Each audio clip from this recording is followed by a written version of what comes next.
Good morning, you're watching Business World Live. I'm Danie Laurel. It's 10 a.m. this Thursday morning here in Metro Manila. We are about 30 minutes into this last trading day of the week. Let's go straight to our banner. The Bicameral Conference Committee has agreed to increase the funding for the proposed Bayanihan to Recover as One Act or Bayanihan II to 166.5 billion pesos. This is about 4.5 billion pesos higher than the amount proposed by the House of Representatives and over 26 billion pesos higher than the Senate's 140 billion peso proposal. A member of the Bicam from the lower chamber told the Philippine Star that senators agreed to the amount set in the lower chamber and even decided to add more funds to the measure. The source said the bulk of increases would be allocated to the Health Department for its mass hiring of emergency personnel and the Labor Department to support its Cash for Work program. The insider explained that only the 140 billion pesos proposed by the Senate would be funded immediately, while the remaining 26 billion pesos would be part of a so-called standby fund. The Bicam is looking to ratify Bayanihan II today, but Senator Saniagara says they still have about 12 provisions to reconcile. After that, the upper chamber will turn its attention to another stimulus measure, the proposed Corporate Recovery and Tax Incentives for Enterprises Act, or CREATE. Senators have earlier committed to approve this revised version of the SITIRA bill within the month. That's after failing to tackle the bill ahead of their adjournment on June 5th.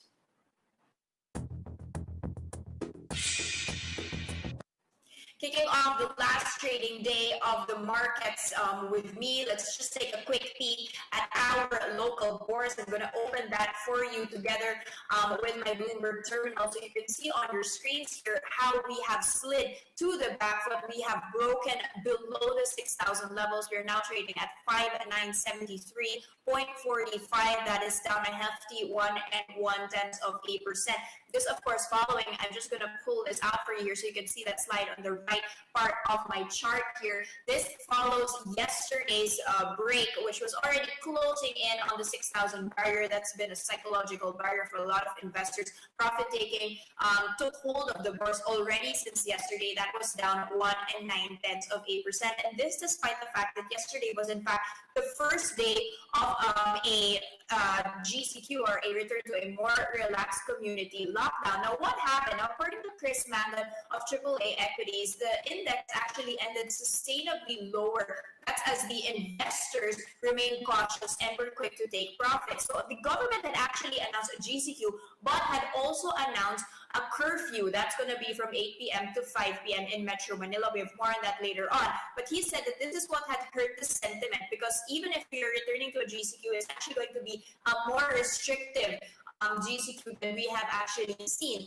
And you can see on your screens here how the different indices are performing this morning, and they're still heavily in the red. You can see the property firms continuing to slide down 1.3%.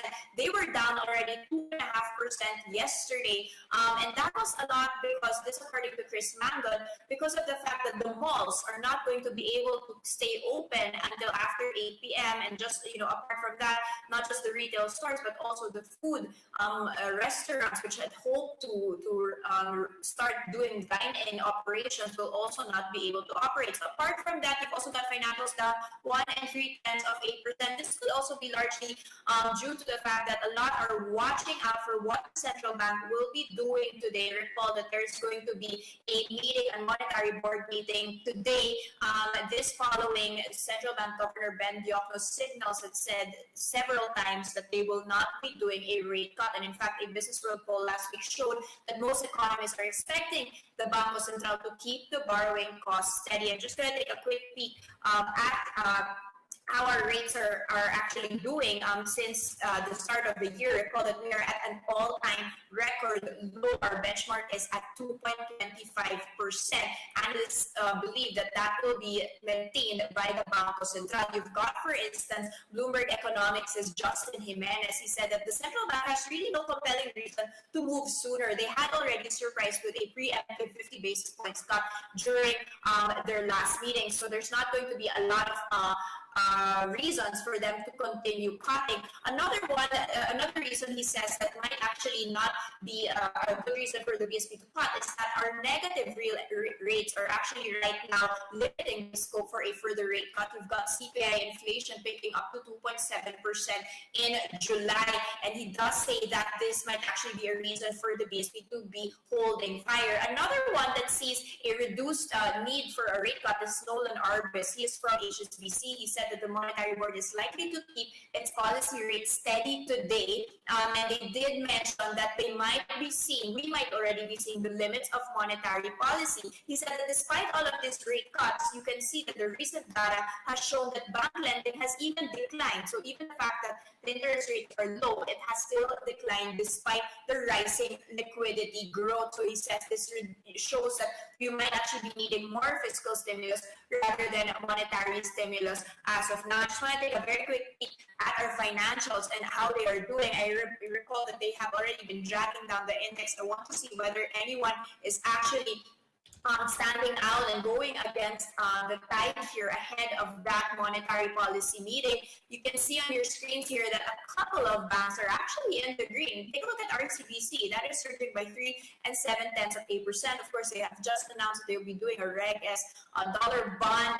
BPI is also up by 1 3/8%. But take a look at their biggest lender, BDO. That is down by 2.5%. Incidentally, they have just announced their gross non-performing loans, which were at 40.9 billion pesos at the end of the second quarter. That's actually 1.82% of all of their gross total loan portfolio. This they just disclosed to the Philippine Stock Exchange. Now this it's not 40.9 billion pesos, it was 25.96 billion pesos previously in the first quarter. So it's actually increased close to double the amount. They had already booked their loan loss provisions of 10.2 billion pesos in the second quarter. But again, it is much bigger than that. Take a look at BDO now actually suffering. However, the thing that is a lot of investors are watching is the fact that with interest rates lower, you've actually got a couple of more big guns tapping into the bond markets, one of which is Ayala Land. Ayala Land is set to launch another bond program, so 6.25 billion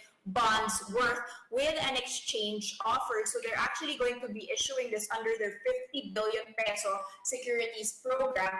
It actually has an exchange option. So there's securities that are due on October 2020, and with this you can actually exchange those bonds that are already due for basically new bonds, which have a 5-year tenor. So it's going to be a 1-to-1 ratio. Ayala Land, as I mentioned, suffering along with the rest of the property index, the 1.4% of a slump this morning at 31 pesos and 40 centavos. Another one that is taking a look at bonds as well is SMIC.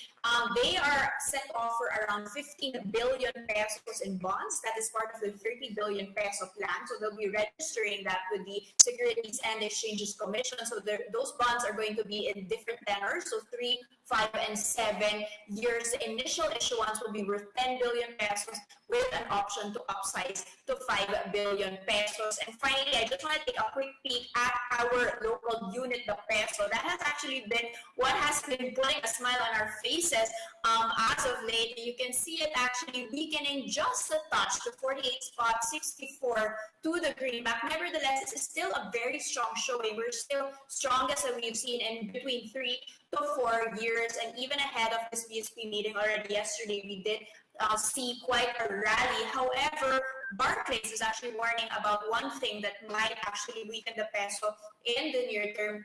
Barclays is not expecting the strong growth that we had seen in remittance figures to be continuing. They say that there is still a resurgence of virus cases in the host countries that might be putting a bane on our remittances. Still, they did mention that because of the drop in remittances, that significantly pulled up the full year forecast of 2020 in terms of remittances. So more market later on in the broadcast.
Good morning, you're back watching Business World Live. I'm Danie Laurel. Let's check in on the biggest headlines we're watching this Thursday morning.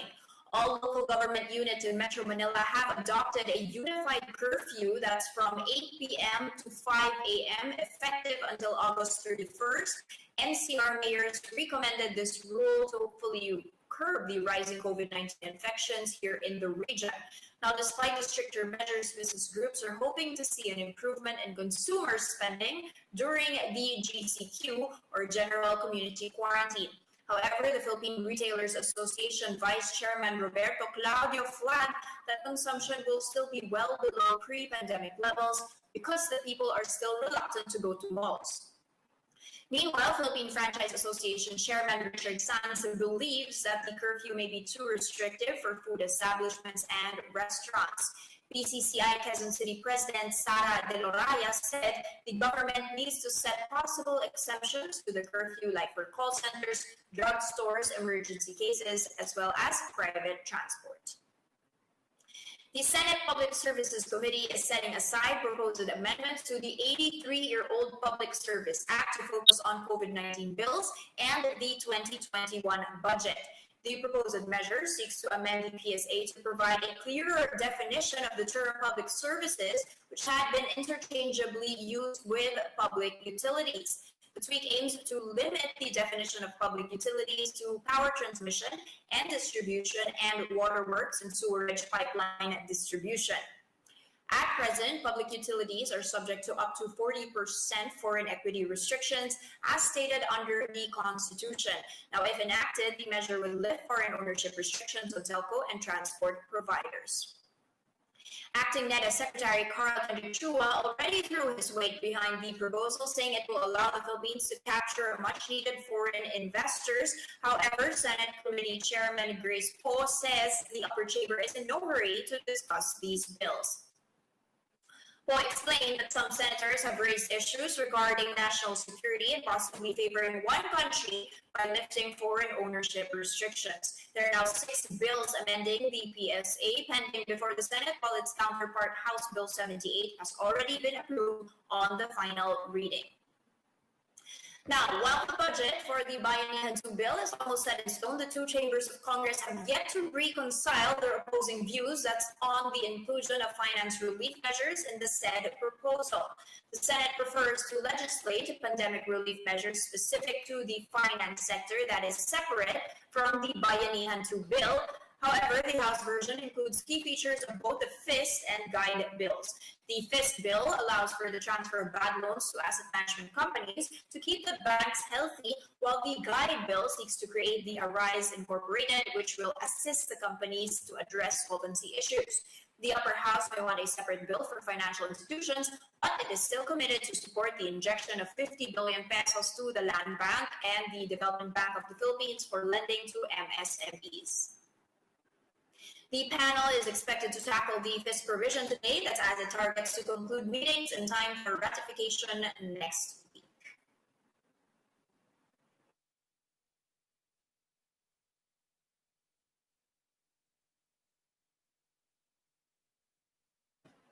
Digital payments and e-commerce have been the name of the game during this pandemic, and we have one of the country's leading players, GCash, to talk to us about their experience so far. We have with us live on the stream newly minted President and CEO of GCash and Mint, Martha Sazon. Good morning, Martha, and welcome to the stream. Good morning, Danie. I'm excited. Thank you so much for being with us. Yeah, I'm very excited as well. I'm sure it's been such a ride. I mean, with all of the negativity going on, the one good thing that we've seen happening in this pandemic is the quick transition of consumers into a safer way of payment, a more a better way of payment, a more efficient way using digital platforms. Tell us, how big of an issue has this been for you? You were just minted the helm on June. Were you prepared for this at all? Well, it's been a crazy fun ride so far. I entered at a time when GCash was starting to peak. It continues to peak, actually. In this time of crisis, we're more relevant than ever, actually, So we also in GCash trying to adjust and trying to be more flexible in things, because like millions and millions of subscribers are just keep they just keep on coming, right? So and this is happening because as more and more people are shifting to online and digital, trying out the digital platforms for their safety. Actually, it all boils down to safety, safety versus cash, which where we don't want to transmit more virus, right? At the same time, because of the fact that we are not together, we have to be physically distant. It's a perfect tool, actually. E-wallets are a perfect tool like GCash to transact and to keep the economy going. That's why we're experiencing unprecedented growth. If I may just quote some of the stats that we have. Yes, please. App ranking wise, we're the #1 finance app in the Philippines. We're top 3 in free apps with TikTok and Zoom. We recently just overtaken Shopee in terms of downloads. So we're now one of the #1 app downloaded in the recent weeks. New registrations, our monthly average new registrations has grown 3.5 times versus pre-COVID. In terms of the use cases or the transactions that people are using within GCash, we've experienced up to 900% growth, actually. Wow. Yeah, with use cases like sending money, online payments, cash in from banks, which are essentially what you need when you need to transact and buy your essentials, right? But more importantly, we've also experienced that much growth in our savings. Imagine. So even in the financial services sector, we've been experiencing really good growth, which just goes to show that people are also concerned about keeping their financial health, right? Yeah, just wanted to interject because you mentioned this 900% growth. That's very interesting. Where does this come from? Is it the existing GCash users using it more? Are there people that never had a GCash account or any sort of bank account starting to use digital platforms, or are people that were using traditional banking now completely changing and using GCash instead? It's a combination of a lot of things. Like from the bank people and the underbanked people, they're now using more of the GCash. It has become their wallet. So our average transaction per day per person is actually 2. So imagine people are logging in, are using their GCash on the Twice a average day. right? So it's like a wallet. It acts like a wallet. So it's more than just a bank, actually. Because in banks, you go there like once a month, once a week. But now this one is being used as a wallet to facilitate daily transactions, which for us is very positive, because in this crisis, you need to keep the economy going, right? You need to keep consumption there, right? So that's one. And the other one is, so from our existing subs, they're using it more often. And we're also getting in new subscribers, like millions month on month. We've been like trying to cope, right? Whether they were like dormant before, and they start using it again, or really entirely new subscribers. And I'll explain it later, how they got into GCash. But just to quote last is, unprecedented is the gross transaction value. We are tracking 1 trillion in gross transaction value within our system. So, and that is like more than twice or more than 3 times even of our combined gross transaction value in the past 2-3 years combined, right? Wow, it's amazing. So safe to say that the targets have been thrown out of the window, new targets are in place. How has the pandemic changed the game? Because you're not the only one na lang in this space, diba? I mean, it used to be you and another player were really leading here. Now, the biggest banks, which were not necessarily focused on payments and wallet systems, they were doing other things, and they were focused on branch transactions. They're now starting to be your competitors as well. Is this a good thing for you? Are you able to handle that? And what's your plan to differentiate? I think what we're reaping now is actually work from way back.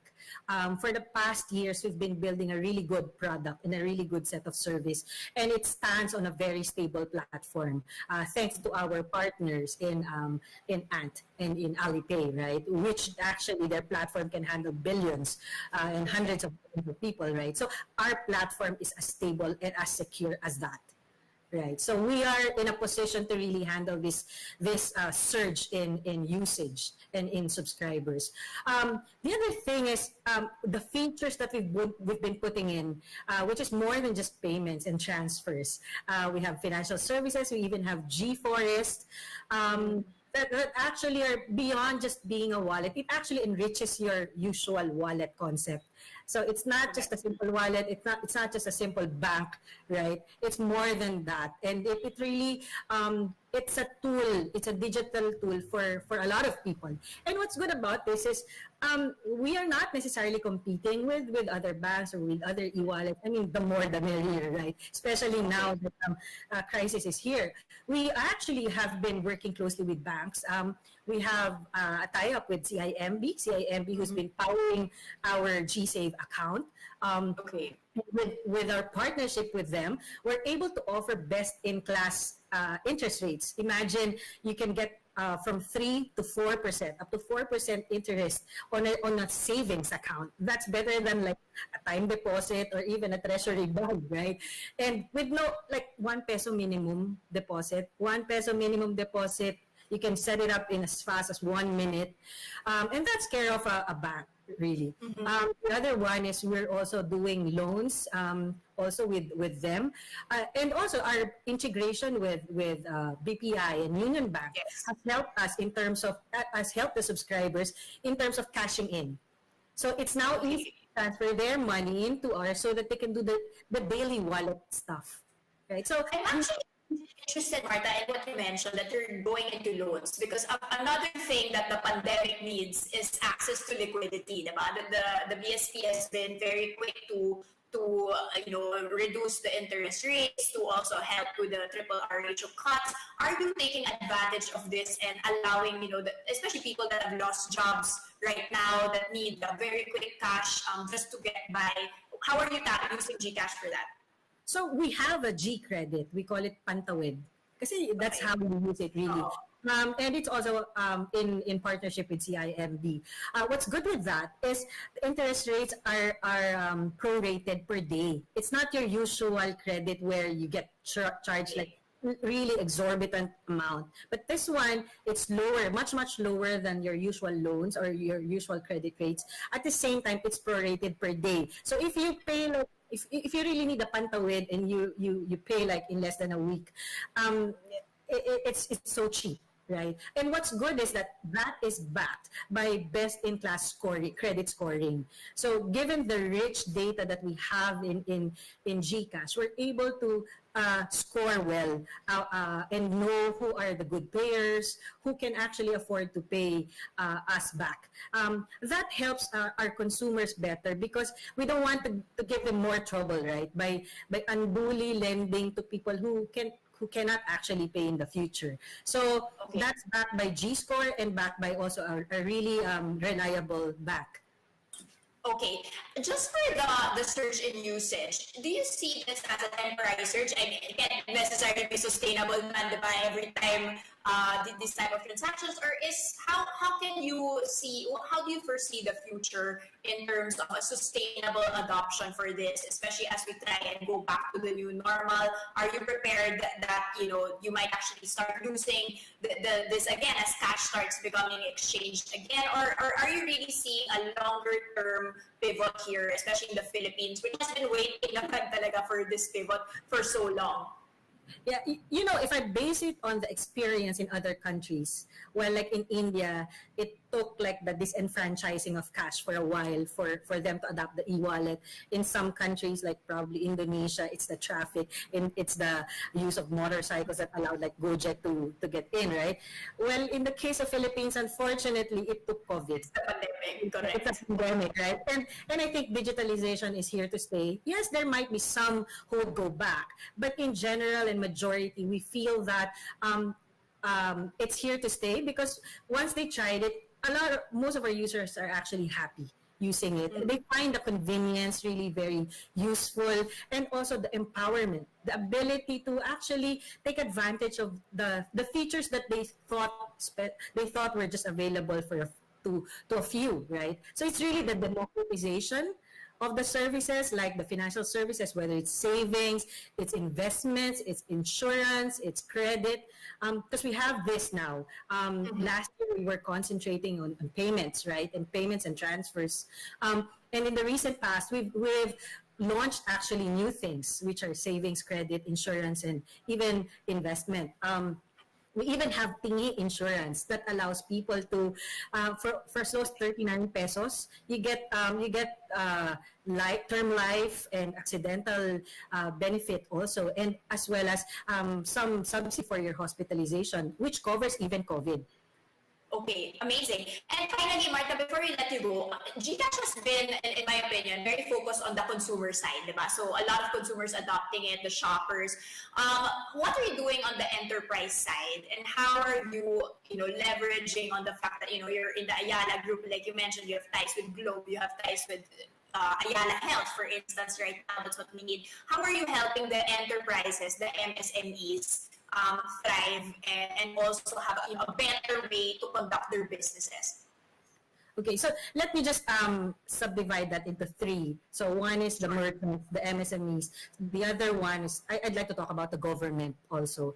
Okay. And the other one would be the enterprise. So first, for the merchants, we used to have like more than 75,000 merchants in our system. But with this pandemic, there are around like probably 100,000 even informal merchants that are in our system using the send money. So they've gone to our system so that they could accept and receive and pay whether they're vendors or their clients. So that's how we're helping them, and it's as easy as downloading the app, right? Okay. Secondly, for the government, so far we've distributed like 14 billion in ayuda to help the government. It started with Makatizen with their Makatulong program. We've helped them, and then Taguig, Quezon City soon followed, and now the SWD. So we've distributed around like 2 million people already just for that ayuda. That's how we're helping them. Not to mention the income tax collection that happened like in June. We were told like 70% of the government's collection actually was made possible by e-wallets, right? So that's how we're helping, right? And for the enterprise, it's really more around the disbursement of payroll, the payroll disbursement, the disbursement of salaries, and all these things. That's how we're helping them. And with Ayala and with and Globe, an example would be, the Globe rewards, the points. Now you can convert that to actually GCash. Okay. So it's currency. Yeah. Right. So and I heard it resulted to record-breaking conversion, and that's actually helpful for people. Imagine your points for your Globe services can now be converted to a currency that you can buy for anything you want, right? The other one would be the exclusive SKUs that we have with Globe, and it's done really well. They have this Go Extra 90, where if you purchase it with GCash, you get extra gig free. So that's value for money for you, right? So I mean, it's more than the rebates that they normally get. It's the extra gig which we all need at home. Yeah. Excellent. So that sounds like a very good plan, and thank you so much for breathing in some positivity during this time. At least there's many things that are going on. I know it's going to be keeping you very busy. Thank you so much. That was, of course, Martha Sazon, CEO of GCash and Mint. Thank you. And that's the first look into the business day. Today is August 20, 2020. Catch us again tomorrow morning, 10 a.m. I'm Danie Laurel, and we are Warriors.